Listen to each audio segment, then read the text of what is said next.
সমাজের প্রতিটি স্তরে একজন নারীকে শিকার হতে হয় বৈষম্যের। আর তাই বিশ্বজুড়ে নারীর ক্ষমতায়ন, লিঙ্গ সমতা এবং নারীদের প্রতি সহিংসতা বন্ধের আহ্বানে প্রতি বছর 8ই মার্চ পালন করা হয়ে থাকে আন্তর্জাতিক নারী দিবস। ভিটিভির আজকের এই বিশেষ আয়োজন এই বিশেষ দিবসটিকে ঘিরেই। সঞ্চালনায় আছি আমি সেজুতি তালুকদার।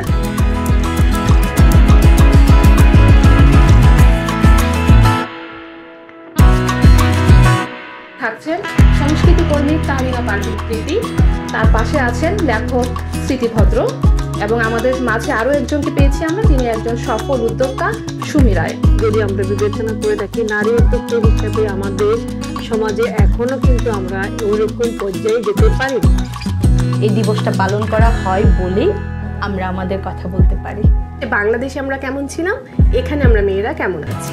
আইনের শাসনটা প্রতিষ্ঠা না হলে আসলে কখনোই মেয়েরা যেটা মানে নিরাপত্তা জনিত যে সমস্যাগুলো ওখান থেকে আসলে মুক্ত হতে পারবে না।